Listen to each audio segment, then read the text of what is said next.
Hello every one, எல்லாரும் எப்படி இருக்கீங்க? எல்லாரும் நல்லா இருப்பீங்கன்னு நம்புறேன். நல்லா இல்லைன்னா நல்லா ஆயிக்கோங்க. நீ நல்லாவே இல்லை, ஏன் சார் இதே சொல்லிக்கிட்டு இருக்கீங்க அப்படின்னா வேற வழி என்ன பண்றது? நல்லா இல்லை, நல்லா ஆயிக்கோ.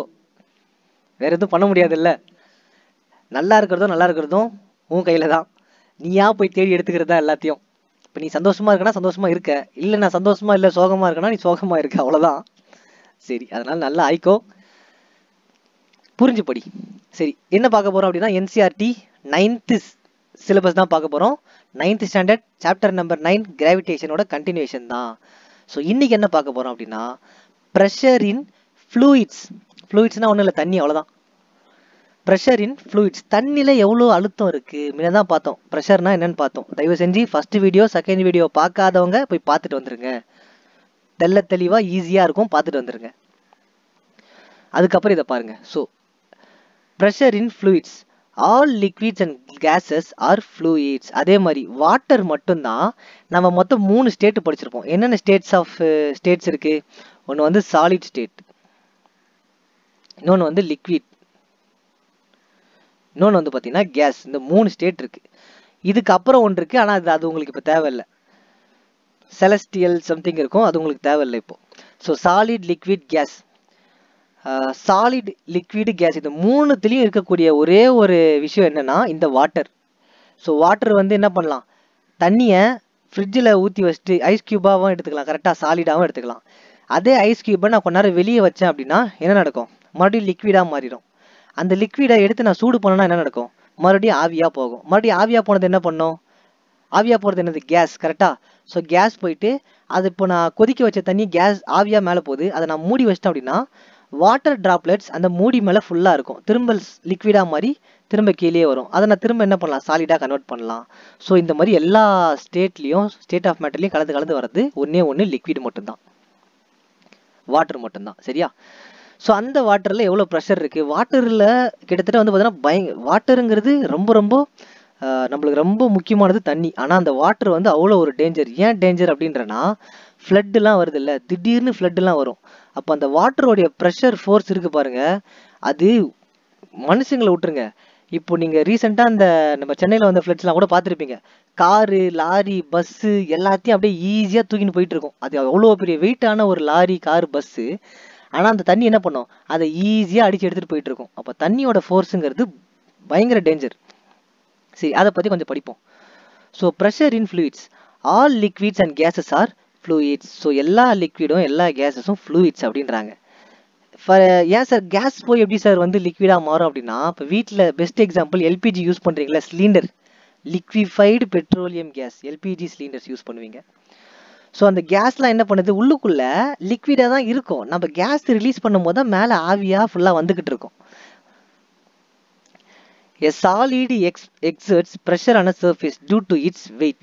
Similarly, fluid have weight and they have exert pressure on the base and walls of the container in which they are enclosed. அதாவது என்ன சொல்றாங்க அப்படின்னா, ஒரு வெயிட்டான பொருளை நம்ம தரையில் வச்சோம்னா எப்படி அதோட வெயிட் வந்து தரைக்கு போதோ அதே மாதிரி தான் தண்ணியை ஒரு கண்டெய்னரில், எந்த கண்டெய்னரில் பிடிச்சி வைக்கிறோமோ அந்த கண்டெய்னரில் பேஸ், அதாவது பாட்டம், கீழே வந்து ப்ரெஷர் அதிகமாக இருக்கும். இங்கே பாருங்கள், இங்கே ஒரு டயக்ராம் இருக்குல்ல, ப்ரெஷர் ஆஃப் வாட்டர். ஸோ இந்த கண்டெய்னரில் என்ன பண்ணுறாங்கன்னா, ஒரு கண்டெய்னர் எடுத்துக்கிட்டாங்க. ஸோ இந்த கண்டெய்னரில் ஒரு 3 ஓட்டை போடுறாங்க. ஸோ 3 ஓட்டை போடுறாங்க. அதாவது இங்கே பாருங்கள், ஃபர்ஸ்ட் ஹோல் ஒரு பைப் செட் பண்ணிடுறாங்க, செகண்ட் ஹோல் மிடில் இருக்குது, தேர்ட் ஹோல் ஃபர்ஸ்ட்டில் இருக்குது. அது நீங்கள் எந்த ஆர்டரில் எடுத்துக்கிறீங்களோ பரவாயில்ல. சரி, உள்ளுக்குள்ளே வந்து பார்த்தீங்கன்னா ஃபுல்லாக வாட்டர் இருக்குது. சரியா? உள்ளுக்குள்ளே ஃபுல்லாக வாட்டர் இருக்குது. இந்த வாட்டரில் நல்லா பாருங்கள், மேலே ஏதாச்சும் ஒரு பைப் ஓட்டையாச்சு. ஃபார் எக்ஸாம்பிள் நீங்கள் ஒரு வாட்டர் பாட்டில் வச்சு டெஸ்ட் பண்ணி பார்த்துடலாம். ஒரு use and throw water bottle, இல்லை வேஸ்ட்டாக இருக்கக்கூடிய வாட்டர் பாட்டில் டெஸ்ட் பண்ணி பார்க்கலாம். தண்ணியை நல்லா ஃபுல்லாக பிடிச்சிட்டு டாப்பில் ஒரு ஹோல் போடுங்க. ஹோல் போட்டிங்கன்னா தண்ணி என்ன பண்ணும் அப்படின்னா கொஞ்சம் மேலேருந்து இப்படி கீழே ஊற்றிக்கிட்டு இருக்கும். ஓகேவா? இந்த இடத்துல ஊற்றிக்கிட்டு இருக்கும். இதுவே மிடில் வந்து பார்த்தீங்கன்னா ஒரு ஓட்டையை போட்டிங்க அப்படின்னா, டாப்பில் நீங்கள் போட்ட ஓட்டையில் ஒரு தண்ணி ஊற்றிக்கிட்டு இருக்குல்ல, அதை விட கொஞ்சம் தாண்டி தான் போய் அந்த தண்ணி விழும், மிடில் போட்டிருக்கக்கூடிய ஹோல்ஸ்லேருந்து.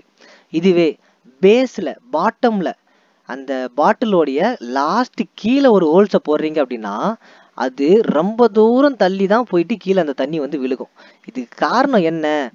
ஏன் சார் மேலே வந்து டிஸ்டன்ஸ் கம்மியாக இருக்குது, மிடில் கொஞ்சம் டிஸ்டன்ஸ் அதிகமாக போகுது, லாஸ்ட்டில் டிஸ்டன்ஸ் ரொம்ப தூரம் போய் தான் அதுக்கப்புறம் தண்ணி கீழே விழுதுன்னா, நம்ம என்ன சொன்னோம்? பாட்டமில் தான் ப்ரெஷர் அதிகமாக இருக்கும், தண்ணியோட ப்ரெஷர் வந்து கீழே தான் அதிகமாக இருக்கும். நடுவில் வந்து பார்த்தீங்கன்னா ஒரு மாதிரி ஆவரேஜாக இருக்கும்.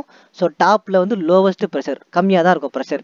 ஸோ எந்த இடத்துல ப்ரெஷர் அதிகமாக இருக்கோ அந்த இடத்துல தான் தண்ணி என்ன பண்ணும், எங்கேயாச்சும் போகிறதுக்கு வழி தேடிட்டே இருக்கும். ஏதாச்சும் ஒரு இடம் கிடைக்குது அப்படின்னா அந்த இடத்துல எவ்வளோ ப்ரெஷர் இருக்குது, ஹையஸ்ட் ப்ரெஷர்னா ரொம்ப தூரம் தள்ளும், லோவஸ்ட் ப்ரெஷர்னா கம்மியான தூரம் தள்ளும், இல்லை ஆவரேஜ் ப்ரெஷர்னா லிமிட்டடாக ஒரு டிஸ்டன்ஸில் தள்ளிக்கிட்டு இருக்கும். அவ்வளோதான் ப்ரெஷர் இன் ஃப்ளூயிட்ஸ். எல்லா வாட்டருக்குமே இதே தான். பெட்ரோல், டீசல், கெரோசின், நம்ம குடிக்கிற ஜூஸஸ் எல்லாமே அதே மாதிரி தான். இங்கே பாருங்க, பொயான்சி ஃபோர்ஸ். என்ன சார் பேர் எப்படி இருக்குது, சூப்பராக இருக்கே சார் அப்படின்னா, பொயான்சி ஃபோர்ஸ் அப்படிங்கிறது ஒரு ஒன்றுமே இல்லை. பொயான்சி ஃபோர்ஸுங்கிறது ஒரு அப்வர்டு ஃபோர்ஸ். என்ன இன்னும் டீட்டெயிலாக சொல்லலாம் அப்படின்னா, ஒரு தண்ணி இருக்குன்னு வச்சுக்கோங்க, ஒரு பக்கெட் ஃபுல்லாக தண்ணி இருக்குது. அந்த தண்ணியில் நீங்கள் ஒரு கல்லோ இல்லை ஒரு பிளாஸ்டிக்கோ ஒரு வுட்டோ, பிளாஸ்டிக்லாம் போடக்கூடாது, எதுவுமே சொல்ல போனால் போடக்கூடாது, பட் இருந்தாலும் எக்ஸாம்பிள் நான் சொல்கிறேன். வுட்டோ ஏதோ ஒன்று போடுறீங்கன்னா ஃபர்ஸ்ட் ஆஃப் ஆல் அந்த தண்ணி என்ன பண்ணுன்னா அதை வெளியே தான் தள்ள பார்ப்போம். நீங்கள் நல்லா கவனிச்சிங்கன்னா அந்த தண்ணி உள்ள ஏதாச்சும் ஒரு பொருள் போடும் போது ஒரு செகண்ட் வந்து மேலே செதறும், தண்ணி வந்து மேலே செதறும், அந்த உள்ளே போட்ட பொருளும் கொஞ்சம் மேலே செதறி அதுக்கப்புறம் தான் உள்ளே வந்து வெயிட் அதிகமாக இருந்தால் சிங்க் ஆகும், வெயிட் கம்மியாக இருந்துச்சு அப்படின்னா ஃப்ளோட் ஆகும். வுட்டுலாம் வந்து பார்த்தீங்கன்னா உள்ளுக்குள்ளே வந்து ஏர் பபிள்ஸ்லாம் இருக்குது கரெக்டாக, உள்ளுக்குள்ளே வந்து நிறைய ஸ்பேஸ் இருக்குது. வுட்டு வந்து ஒரு லைட் வெயிட், தண்ணியை கம்பேர் பண்ணும்போது வுட்டு வந்து லைட் வெயிட், அப்போ அது மிதக்குது. அயன் எடுத்துட்டோம் ஒரு நான் சொல்கிறேன், டீட்டெயிலாக சொல்கிறேன். அது இப்போ சொன்னால் கொஞ்சம் இன்ட்ரெஸ்ட்டாக இருக்காது, சொல்கிறேன். சரி, ஸ்டார்டிங் சொன்னதை மட்டும் எடுத்துக்கோங்க. ஸோ தண்ணியில் ஏதாச்சும் போடுறோம் அப்படின்னா ஃபஸ்ட்டு அது வெளியே தான் தள்ள பார்க்கும், அதுக்கப்புறம் தான் அது உள்ளே சிங்க் ஆகுறதோ முழுகிறதோ அடுத்து செகண்டரியாக நடக்கும். ஸோ அந்த மாதிரி ஃபஸ்ட்டு வெளியே தள்ளுதில்ல, அதுக்கு பேர் தான் buoyancy force. So buoyancy is a upward force exerted by a liquid or a gas an object when it places it in it. The upward force makes object float or feel lighter in water. So upward force என்ன பண்ணுது, அந்த ஆப்ஜெக்டை float பண்ண மிதக்க வைக்கிறது, or feel lighter in water. இப்போ நாமளே ஸ்விம்மிங்லாம் கற்றுக்கிட்டோம் அப்படின்னு வச்சுக்கோங்களேன், நம்ம ஹரிசாண்டலாக தான் ஸ்விம் பண்ணுவோம் கரெக்டாக, வெர்டிகலாக யாரும் ஸ்விம் பண்ணதில்லை. வெர்டிகலாக ஸ்விம் பண்ணாலும் கையை காலெல்லாம் அதுக்கேற்ற மாதிரி அசைக்கணும். பட் ஹரிசாண்டலாக ஸ்விம் பண்ணுறவங்க ஸ்விம்மிங் அந்த 100 மீட்டர் ஸ்விம்மிங் 200 மீட்டர் ஸ்விம்மிங்லாம் வெர்டிகலாக தான் வந்து ஹரிசாண்டலாக தான் ஸ்விம் பண்ணுவாங்க. சரி, அப்படி பண்ணும்போது அந்த ஆப்ஜெக்டை பொறுத்து அது எப்பவுமே அப்போர்டு ஃபோர்ஸ் தான். பொயான்சி ஃபோர்ஸ் வந்து அப்போர்டு ஃபோர்ஸ், மேலே வந்து தலை தான் பார்க்கும். ஸோ அப்படி தள்ளும் போது அது எப்படி இருக்குது, அந்த ஆப்ஜெக்ட் எப்படி இருக்குன்றதை பொறுத்து அது வந்து ஃப்ளோட் ஆகுமா இல்லை முழுகுமான்றது தெரியும். லைட் வெயிட்டாக இருந்தால் ஃப்ளோட் ஆகும், ஹெவி வெயிட்டாக இருந்தால் முழுகும். இங்கே வந்து உங்களுக்கு ஒரு டவுட் வரணும், அப்படி பார்த்தோம் அப்படின்னா ஷிப்பு வந்து எவ்வளோ பெரிய வெயிட், ஒரு ஷிப்பு வந்து எவ்வளோ பெரிய வெயிட், பெருசாக இருக்கும் ஷிப்பு கரெக்டாக. ஸோ இந்த ஷிப்ஸ்லாம் பார்த்தீங்கன்னா ஏகப்பட்ட கண்டெய்னர்ஸ் வேறு எடுத்துகிட்டு போவாங்க. சில 5 ஸ்டார் ஷிப்ஸ்லாம் வந்து பார்த்தீங்கன்னா ரூம்ஸ்லாம் இருக்கும், உள்ளுக்குள்ளே ஹோட்டல் மாதிரி இருக்கும் கரெக்டாக. ஸோ இந்த மாதிரி இருக்கிற ஷிப்ஸ் எல்லாம் வந்து பார்த்தீங்கன்னா அவ்வளோ வெயிட்டு, ஆனால் ஏன் அது முழுகாமல் இருக்குது, அப்போது ஏன் தண்ணிக்குள்ளே வந்து பார்த்தீங்கன்னா முழுகிரல மேலே மறந்துக்கிட்டு இருக்கு ஷிப்ஸ்லாம் அப்படின்னு கேட்டிங்கன்னா, டவுட் வந்தாலும் சரி வரலாலும் சரி சொல்ல வேண்டியது என் கடமை. சரி, இப்போ நம்ம சின்னதாக இது சொல்கிறதுக்கு முன்னாடி நான் இதை சொல்லிடுறேன். ஒரு கண்டெய்னர் சின்னதாக எடுத்துக்கிறேன், ஒரு கப் ஒன்று சின்னதாக எடுத்துக்கிறேன், அதில் தண்ணி வந்து ஃபுல்லாக இருக்குது. தண்ணி ஃபுல்லாக இருக்கும் போது உள்ளுக்குள்ளே நான் ஒரே ஒரு ஆணியை போடுறேன் அப்படின்னா, இந்த ஆணி என்ன பண்ணும், சின்னதாக ஒரு ஆணியை போடுறேன், அந்த ஆணி என்ன பண்ணும், உள்ளே உளுந்துட்டு கீழே போய் செட்டில் ஆகிரும் கரெக்டாக. அந்த ஆணி வந்து கீழே போய் உளுந்துரும், முழுகிறோம், ஆணி உளுந்து முழுகிறோம். ஆனால் சின்னோண்டு ஆணி கரெக்டாக சின்னதாக இருக்கக்கூடிய ஒரு ஆணி, அதுவே வந்து தண்ணி உள்ள போய் முழுகி கீழே போய் விழுந்தது. இவ்வளோ பெருசாக இரும்பில் செஞ்சு வச்சிருக்க ஷிப்பு போய் ஏன் கீழே முழுகாமல் இருக்குது, எப்படி வந்து ஈஸியாக மிதக்குது அப்படின்ற ஒரு டவுட் வந்து உங்களுக்கு வந்திருக்கணும். ஏன் மிதக்குது அப்படின்னா இதுக்கு வந்து காரணம் நிறைய இருக்குது. பொயான்சி ஃபோர்ஸ் மேலே தள்ளிக்கிட்டு இருக்கு. அதே மாதிரி போட்டோடைய சர்ஃபேஸ் வந்து பார்த்தீங்கன்னா ஃப்ளாட்டாக இருக்கும். இந்த போட்டை திருப்பி பார்த்தீங்க அப்படின்னா நடுவில் மட்டும்தான் கொஞ்சம் ஷார்ப்பாக இருக்கும், அண்ட் சுற்றி எப்படி இருக்கும், கொஞ்சம் ஃப்ளாட்டாக இருக்கும். ஸோ ஃப்ளாட்டாக இருக்கும். இதுதான் தண்ணி கீழே போய் பார்த்தீங்கன்னா அந்த மாதிரி ஃப்ளாட்டாக இருக்கும். அது மட்டும் இல்லாமல் உள்ளுக்குள்ளே வந்து பார்த்தீங்கன்னா ப்ரெஷர் இருக்கும். உள்ளுக்குள்ளே என்ன இருக்கும், ப்ரெஷர். உள்ளுக்குள்ளே ஒரு சர்டன் ப்ரெஷரை வந்து லாக் பண்ணி வைப்பாங்க, அதாவது காற்று உள்ளுக்குள்ளே இருக்கும். ஸோ இதுக்கு பெஸ்ட் எக்ஸாம்பிள் என்ன அப்படின்னா, ஒரு பலூனை நல்லா காற்று ஊதிட்டு அது ஏதாச்சும் ஒரு தண்ணியில் போட்டு நம்ம முக்கணும் அப்படின்னா தண்ணி உள்ளே போகுமா, போகாது. திரும்ப ஃப்ளோட்டாக என்ன பண்ணும், தண்ணியை விட்டு மேலே வந்துடும். காரணம் என்ன, அந்த பலூனுக்குள்ள ஃபுல்லாக காற்று தான் இருக்குது, ப்ரெஷர் இருக்குது. ஸோ அதனால் தண்ணி உள்ள முழுகாமல் வெளியே வந்துடுது. சேம் அதே மாதிரி தான் போட்லேயும் கீழே ஃப்ளாட் சர்ஃபேஸ் இருக்கும். ஃப்ளாட் சர்ஃபேஸ்க்கு மேலே உள்ளுக்குள்ளே போட்டில் ப்ரெஷரும் செட் பண்ணி வச்சுருப்பாங்க. உள்ளுக்குள்ளே ஏர் பார்ட்டிகல்ஸ் நிறைய செட் பண்ணி வச்சுருப்பாங்க. ஸோ இது 2 காரணத்தினால அவ்வளோ ஹெவியாக இருந்தாலுமே போட் வந்து மிதக்குது. சரியா? இப்போ இந்த டைட்டானிக்லாம் முழுகிச்சுல்ல, டைட்டானிக் படம்லாம் பார்த்துருப்பீங்க நிறைய பேர். ஸோ பார்க்கலனால அது ஒரு ஃபேமஸான படம். அப்படி இல்லைனாலும் நிறைய போட் வந்து முழுகின இன்சிடென்ட்லாம் பார்த்துருப்பீங்க. அப்போ எப்படி முழுகும் அப்படின்னா, ஒன்று அந்த போட்டில் வந்து எதாவது டேமேஜ் ஆயிரும், போட்டு வந்து ஓட்டையாயிரும், ஓட்டை விழுந்துரும். அப்படி ஓட்டை விழும் போது உள்ளுக்குள்ளே காற்று நிற்காது, ப்ரெஷர் வந்து கண்ட்ரோல் ஆகாது. அப்போ மொத்த ப்ரெஷர் என்ன பண்ணும், வெளியே போயிடும். மொத்த ப்ரெஷர் என்ன பண்ணும், போட்டு விட்டு வெளியே போகும்போது காற்று வெளியே போகும்போது ஆட்டோமேட்டிக்காக தண்ணி என்ன பண்ணிடும், வாட்டர் வந்து உள்ளே போக ஆரம்பிச்சிடும். அப்போ வாட்டர் வந்து ஃபுல்லாக உள்ளே ரப்புன உடனே ஸோ உள்ள காற்றும் இல்லை, அந்த ஃப்ளாட் சர்ஃபேஸும் கொஞ்சம் கொஞ்சமாக என்ன ஆயிரும், தாங்காது, அதோட கெப்பாசிட்டியை இழந்துரும். அதுக்கப்புறம் தான் கொஞ்சம் கொஞ்சமாக போட் வந்து என்ன ஆயிரும், முழுக ஆரம்பிச்சிடும். சரியா? சரி. when you put an object in water, water push it upward. தண்ணியில் ஏதாச்சும் ஒரு பொருளை போடுறீங்கன்னா தண்ணி வந்து வெளியே தலை தான் பார்க்கும்.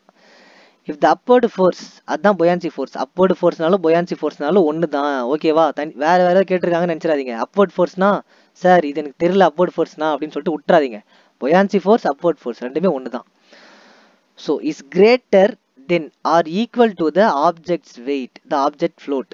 அது என்ன சொல்கிறாங்கன்னா, பொயான்சி ஃபோர்ஸ், அதாவது இந்த தண்ணி வெளியே தள்ளுது இல்லை, அந்த தண்ணி வெளியே தள்ளக்கூடிய ஃபோர்ஸ் வந்து அந்த ஆப்ஜெக்டோடைய வெயிட் உள்ளுக்குள்ளே இருக்குல்ல, அந்த ஆப்ஜெக்ட் வெயிட். இப்போ கப்பலோடைய வெயிட் வந்து பார்த்தீங்கன்னா, கப்பலோட வெயிட்டும் இப்போது இதை இன்னும் பெட்டராக சொல்லணும் அப்படின்னா, தண்ணி வந்து இந்த எர்த்து ஃபுல்லாக சுற்றி இருக்குது. கரெக்டாக? தண்ணி வந்து எர்த்து ஃபுல்லாக சுற்றி இருக்குது. அப்படி இருக்கும் போது அதில் இந்த போட்டுங்கிறது எவ்வளவு, ஒரே ஒரு டாட்டு தான். அதாவது நம்ம வேர்ல்டு ஃபுல்லாக தண்ணி மேலே கவர் ஆகிருக்கு. அதில் இந்த ஒரு போட்டுங்கிறது ஒரே ஒரு பாயிண்ட். இந்த பாயிண்ட் கூட இல்லை, இந்த பாயிண்ட்டை விட தாண்டி ரொம்ப, இந்த பாயிண்ட்டே வந்து கிட்டத்தட்ட ஒரு 10 டைம்ஸ் 20 டைம்ஸ் கட் பண்ணால் எப்படி இருக்கும், அவ்வளோதான் அந்த போட் இருக்கும். அப்போ இவ்வளோ பெரிய வாட்டரில் அந்த போட்டோட வெயிட்டுங்கிறது ரொம்ப ரொம்ப ரொம்ப சின்ன வெயிட்டு தான். சார் அப்போ ஆணி அவ்வளோ பெரிய தண்ணியில் ஆணியை தூக்கி போட்டாலும் மிதக்கணும்ல சார் அப்படின்னா, அதுக்கு தான் நான் ஸ்டார்டிங்லேயே சொல்லிட்டேனே, ஆணிக்குள்ளே யாராச்சும் ப்ரெஷர் அடக்கி வச்சிருக்காங்களா, காற்று யாராச்சும் அடைச்சி வச்சிருக்காங்களா, கிடையாது. அதே மாதிரி ஆணியோடைய சர்ஃபேஸ் வந்து ஃப்ளாட்டாக இருக்கா, கிடையாது. அதனால அது முழிக்கிறது. போட்டில் வந்து கீழே சர்ஃபேஸ் வந்து லைட்டாக ஷார்ப்பாக வந்துட்டு அதுக்கப்புறம் கொஞ்சம் ஃப்ளாட் ஆயிரும். அதுக்கப்புறம் உள்ளுக்குள்ளே காற்றை வந்து அடைச்சி வச்சிருக்காங்க, ப்ரெஷரை வந்து அடைச்சி வச்சிருக்காங்க. ஸோ மிதக்குது. ஓகேவா? கன்ஃபியூஸ் ஆகிக்காதீங்க. ஸோ அந்த அப்வர்டு ஃபோர்ஸ் வந்து எவ்வளோ இருக்கணும் அப்படின்னா, அந்த ஆப்ஜெக்டோடைய வெயிட்டுக்கு ஈக்குவலாக இருக்கணும், இல்லை அதிகமாக இருக்கணும் அந்த அப்வர்டு பொயான்சி ஃபோர்ஸ். அப்போ அந்த ஆப்ஜெக்ட் வந்து மிதக்க ஆரம்பிச்சிடும். இல்லை அந்த பொயான்சி ஃபோர்ஸோட ஆப்ஜெக்டோடைய வெயிட் வந்து கம்மியாக இருக்குது அப்படின்னா அது வந்து முழுக ஆரம்பிச்சிடும். ஓகேவா? அதுதான் இங்கே சொல்கிறாங்க. So real life examples, a ship float on sea water due to buoyancy. அதுதான் இப்போ நம்ம சொல்லி கொடுத்தோம். கப்பல் வந்து எப்படி மிதக்குது. A balloon filled with helium rises in air because of buoyancies in gas. இப்போ நார்மலாக நம்ம பலூனில் காற்று ஊதணும் அப்படின்னா மேலே பறக்காது. இதே ஹீலியம் கேஸ் ஃபில் பண்ணோம் அப்படின்னா காற்றுல பறக்கும். அதுக்கு காரணமும் இந்த பொயான்சி ஃபோர்ஸ் தான். When you swim you feel lighter because water push you up. அதே மாதிரி நம்ம ஸ்விம் பண்ணும்போது என்ன பண்ணுறோம், ஹரிசாண்டலாக ஸ்விம் பண்ணிக்கிட்டு இருக்கோம். அப்போ நம்ம தண்ணி தான் நம்மளை புஷ் பண்ணிக்கிட்டே இருக்குது மேலே மேலே. நம்ம ஸ்விம் பண்ண தண்ணி நம்மளை மேலே புஷ் பண்ணிக்கிட்டே இருக்குது. ஸோ அதனால தான் நம்ம என்ன பண்ணுறோம், மிதக்கிறோம், ஸ்விம் பண்ணுறோம் எல்லாமே. Why objects float or sink when placed on the surface of water? சரி, இதை தான் நம்ம முன்னையும் பார்த்தோம். பட் இருந்தாலும் இங்கே கொஞ்சம் டீப்பாக பார்ப்போம். ஏன் வந்து ஒரு சில ஆப்ஜெக்ட் வந்து முழுகுது, ஏன் ஒரு சில ஆப்ஜெக்ட் வந்து மிதக்குது அப்படின்னா, இங்கே நல்லா பாருங்க, கீழே வந்து பார்த்தீங்கன்னா ஒரு ஆணி இருக்குது, நெயில் இருக்குது. கரெக்டாக? அதுக்கு காரணம் நம்ம சொல்லிட்டோம். ஏன்னா உள்ளுக்குள்ளே ப்ரெஷர் எதுவுமே இல்லை, காற்று போகிறதுக்கு உள்ளுக்குள்ளே எதுவுமே கிடையாது. அதனால அதோட வெயிட்டுக்கு அது வந்து முழுகிறது. இதுவே இது பாருங்க, ஒரு கார்க். அதாவது இது என்ன பண்ணுவாங்கன்னா, தேங்காய் நார்லாம் இருக்குல்ல, அதை வச்சு செய்வாங்க. பாட்டிலெல்லாம் க்ளோஸ் பண்ணுறதுக்காக அடைச்சி வைப்பாங்க. ஸோ இந்த கார்க்கோடைய எப்படி இருக்குது, இதில் வந்து பார்த்தீங்கன்னா ஒரு தேங்காய் நார் ரொம்ப ரொம்ப லைட் வெயிட்டை வச்சு தான் செய்கிறாங்க. கரெக்டாக? தேங்காய் நாருங்கிறது ரொம்ப ரொம்ப லைட் வெயிட், அதை வச்சு செய்கிறதுனால இதுவுமே லைட் வெயிட்டாக தான் இருக்கும். அண்டு இதுக்கு நடுவில் நிறைய ஏர் பார்ட்டிகல்ஸ் காற்று வந்துட்டு போகிறதுக்கான ஃப்ரீயான இடமும் இருக்கும். ஏன் அப்படின்னா, இப்போ அதோட ஒரு எண்டில் நான் எங்கேயாச்சும் வந்து ஒரு ப்ரெஷரை, காற்றோட ப்ரெஷரை கொடுக்குறேன் அப்படின்னா, அந்த காற்று எந்த டைரக்ஷனில் வேணாலும் ரிலீஸ் ஆகும் இந்த இடத்துலேருந்து. அப்போ என்ன காரணம், உள்ளுக்குள்ளே ஏகப்பட்ட டைனி ஹோல்சஸ் அண்ட் பார்ட்டிகல்ஸ் வந்து ஃப்ரீயாக இருக்குது. சரியா? அப்போ இது வந்து என்ன ஆகுது, இது வந்து ஃப்ளோட் ஆகும். ஸோ எந்த வித ஒரு ஏர் ப்ரெஷரும் இல்லாமல் டைட்டாக க்ளோஸ்டாக பிளாக் ஆகிருக்க இது வந்து என்ன பண்ணும், சிங்க் ஆயிரும். அதுதான் அங்கே சொல்கிறாங்க. ஸோ இதை இன்னும் பெட்டராக எப்படி சொல்கிறாங்க அப்படின்னா, இப்போ அந்த நெயிலை பற்றி பேசிகிட்டு இருக்காங்க. எல்லாமே தண்ணி ரெண்டுத்தையும் மேலே தான் தள்ள போகுது. ஏன்னா அப்போர்டு ஃபோர்ஸ் கரெக்டாக தண்ணி வந்து எந்த பொருளை உள்ள தூக்கி போட்டாலும் வெளியே தான் தள்ள பார்க்கும். Upward force due to buoyancy force which pushes is upward but the downward force acting on the nail is greater than the upthrust. But என்ன சொல்றாங்க, நெயில் வந்து டவுன்வர்டு ஃபோர்ஸ் ஆக்டிங் அந்த நெயில், அந்த நெயிலில் வந்து கீழே முழுகிறதுக்கான ஃபோர்ஸ் டவுன்வர்டு நடந்துக்கிட்டு இருக்குல்ல due to கிராவிட்டினால, அது வந்து வெயிட்டாக இருக்குது, அதில் ப்ரெஷருமே இல்லை. அப்போது கிராவிட்டினால கீழே பிடிச்சி இப்படி இழுத்துக்கிட்டு இருக்கும் போது அப்தர்ஸ்ட் ஃபோர்ஸை விட இந்த முழுகக்கூடிய டவுன்வர்டு ஃபோர்ஸ் அதிகமாக இருக்குது.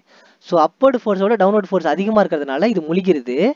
இந்த கார்க் அப்படிங்கிறது அப்வர்டு ஃபோர்ஸை விட டவுன்வர்டு ஃபோர்ஸ் ரொம்ப ரொம்ப கம்மியாக இருக்குன்றதுனால ஃப்ளோட் ஆகிக்கிட்டு இருக்கு அப்படின்றாங்க. சரியா, அவ்வளோதான். Next Archimedes principal. ஆர்கிமிடிஸ்னு ஒருத்தர் இருந்தார், அவர் வந்து ஒரு சயின்டிஸ்ட். ஸோ அவர் என்ன பண்ணார்னா வேற ஏதோ ஒன்று கண்டுபிடிச்சிக்கிட்டு இருந்தார். ஸோ ஃபிசிக்ஸை பொறுத்த வரைக்கும் அதாவது இதுதான் நான் கண்டுபிடிக்க போனேன், இதுதான் நான் கண்டுபிடிச்சேன் அப்படின்னு சொல்றவங்க ரொம்ப ரொம்ப கம்மி. அப்புறம் எப்படி சார் ஃபிசிக்ஸை கண்டுபிடிச்சாங்க அப்படின்னீங்கன்னா, அவங்க ஏதோ ஒன்று கண்டுபிடிக்க ஏதோ ஒன்று பண்ணியிருப்பாங்க, அப்படி ஃபெயிலியர் ஆகிருக்கும், ஒரு சில ஃபெயிலியர் ஆகிருக்கும், வேற மாதிரி வந்திருக்கும். இந்த மாதிரி ஃபெயில் ஆகி இந்த மாதிரி வேற ஏதோ மாறி போய் கண்டுபிடிச்சது தான் நிறைய விஷயம் கண்டுபிடிச்சாங்க. இவங்க ஏதோ ஒன்று கண்டுபிடிக்க போய் வேற மிஸ்டேக்காக கண்டுபிடிக்க போனது தான் வேற வேற நிறைய இன்வென்ஷன்ஸ் நிறைய தியரிஸ்லாம் நிறைய கண்டுபிடிச்சி வச்சாங்க. சரி, அப்போ ஆர்கிமிடிஸ் பிரின்சிபல் என்ன பண்ணாருன்னா, அவரும் ஏதோ ஒன்று சம்திங் யோசிச்சுக்கிட்டே இருக்கும் போது ரிலேட்டடாக இதை பற்றியே வச்சான்னு வச்சுக்கோங்களேன். இந்த தண்ணியை வந்து இந்த மாதிரி போகுது, நம்ம உள்ளுக்குள்ளே எதனா போட்டோம் அப்படின்னா ரைஸ் ஆகுதுன்னு சொல்லிட்டு கண்டுபிடிக்கிறாரு. இல்லை வேற ஏதோ ஒன்று யோசிச்சுக்கிட்டு இருக்காரு. அவர் குளிக்கலான்னு சொல்லிட்டு பாத் டப்ல தண்ணியை திறந்து விட்டு போயிட்டு இருக்கும்போது கால் வலிக்கு பாத் டப்பு உள்ள உளுந்துட்டார். சரி, ஸோ பாத் டப்பு உள்ள உளுந்துட்டார். அப்படி கால் தடிக்கு உள்ள உளுந்த உடனே உள்ள ஃபுல்லா ஃபில் பண்ணி வச்சிருந்த தண்ணி எல்லாம் என்ன ஆச்சு அப்படின்னா வெளியே வந்துருச்சு. உள்ள ஃபில் பண்ணி வச்ச தண்ணி எல்லாமே வெளியே வந்துருச்சு. கொஞ்ச நேரம் பார்த்தாரு, யோசிச்சாரு, அதுக்கப்புறம் ஒரே அப்படின்னு சொல்லிட்டு கத்திட்டு அந்த ரோட்லயே ஓட்டாரு. என்ன காரணம் அப்படின்னா அவருக்கான ஆன்சர் கிடைச்சிருச்சு, அவருக்கு தேடிக்கிட்டு இருந்த ஆன்சர் கிடைச்சிருச்சு. என்ன தேடிக்கிட்டு இருந்தாருன்னா, அவர் உள்ள உளுந்தார்ல அவரோட வெயிட்டும் வெளியே அந்த தண்ணி செதறிடுச்சுல, அவர் உள்ள இருந்தாலும் வெளியே அந்த தண்ணி செதறிடுச்சுல, அந்த வெயிட்டும் ஈக்குவலா இருந்துச்சு, சேமா இருந்துச்சு. ஸோ அதனால என்ன பண்ணாரு அப்படின்னா ஒரு வாட்டர்ல ஒரு செட்டப் பண்ணிட்டாரு. ஸோ இங்க இருக்கிற செட்டப்பே, ஸோ ஒரு கண்டெய்னர் ஒன்று எடுத்துக்கிட்டாரு, இந்த கண்டெய்னர்ல தண்ணியை வந்து ஃபுல்லா பிடிச்சிட்டாரு. ஸோ இது வரைக்கும் தண்ணி இருக்குன்னு வச்சுக்கோங்க, இது வரைக்கும் தண்ணி இருக்கு. ஸோ இங்கே இன்னொரு பைப்பு மாதிரி போயிட்டு இந்த பைப்பில் வந்து கொஞ்சம் தனி சொட்டி சொட்டா ஊற்றிக்கிட்டு இருக்கு. இங்கே கீழே ஒரு கண்டெய்னர் வச்சுட்டாங்க. இப்போ என்ன பண்ணுறாங்கன்னா ஒரு 50 kgக்கான ஒரு கல்லுன்னு வச்சுக்கோங்க. அந்த 50 kgக்கான கல்லை இந்த தண்ணி உள்ள இறக்குறாங்க. 50 kgக்கான கல்லை இந்த தண்ணி உள்ள இறக்குறாங்க, கீழே இறக்குறாங்க. அப்போ என்ன பண்ணாங்க, வாட்டர் வந்து அப்படியே ரைஸ் ஆகுமா, வாட்டர் வந்து கொஞ்சம் கொஞ்சமாக ரைஸ் ஆக ஆரம்பிச்சிருமா. வாட்டர் ரைஸ் ஆனது இந்த ஃப்ரீயாக இருக்க பைப் மூலியமா தண்ணி போயிட்டு கீழே இங்கே ஊற்றிட்டு இருக்கும். கரெக்டாக கீழே போய் ஊற்றி இது ஃபில் ஆக ஆரம்பிச்சிடும்.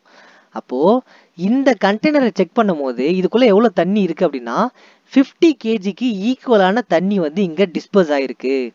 50 kgக்கு ஈக்குவலான தண்ணி இந்த இடத்துல டிஸ்போஸ் ஆகிருக்கு. அப்போ என்ன அர்த்தம், தண்ணியில் நம்ம எவ்வளோ வெயிட் தரமோ, எவ்வளோ ஃபோர்ஸை நம்ம தரமோ, அதே ஃபோர்ஸுக்கான வேல்யூவை தண்ணி வந்து வெளியே தள்ளுதுன்னு அர்த்தம். எவ்வளோ ஃபோர்ஸ் நம்ம தண்ணிக்கு தரமோ அதே ஃபோர்ஸை தண்ணி வந்து திரும்ப வெளியே தள்ளுது. அதுதான் இந்த அப்வர்டு ஃபோர்ஸ், இந்த buoyancy ஃபோர்ஸ், இது எல்லாமே. அதுக்கப்புறம் தான் என்ன பண்ணுது, ஃபர்ஸ்ட் அந்த ஃபோர்ஸை வெளியே தள்ளுது அப்வர்டு ஃபோர்ஸ் மூலியமா. அதுக்கப்புறம் அப்வர்டு ஃபோர்ஸை விட டவுன்வர்டு ஃபோர்ஸ் அதிகமாக இருந்தால் சிங்க் ஆயிரும், இல்லை அப்வர்டு ஃபோர்ஸை விட டவுன்வர்டு ஃபோர்ஸ் கம்மியாக இருந்தால் மேலே மிதந்துக்கிட்டு இருக்கும். சரியா, அவ்வளோதான் விஷயம். ஸோ இதோட இந்த சாப்டர் ஓவர். நல்லா படிங்க. ஸோ ஏதாவது டவுட் இருந்தால் கமெண்ட் பண்ணுங்கள். சப்ஸ்கிரைப் பண்ணாதவங்க சப்ஸ்கிரைப் பண்ணிக்கோங்க. அண்ட் பிடிச்சிருந்தா ஒரு லைக் போட்டுட்டு மற்றவங்களுக்கும் யூஸ்ஃபுல்லாக இருக்கட்டும்னு சொல்லிட்டு ஷேர் பண்ணி விடுங்க, அவங்களும் படிக்கட்டும். சரியா, தேங்க்யூ, தேங்க்ஸ் ஃபார் வாட்சிங்.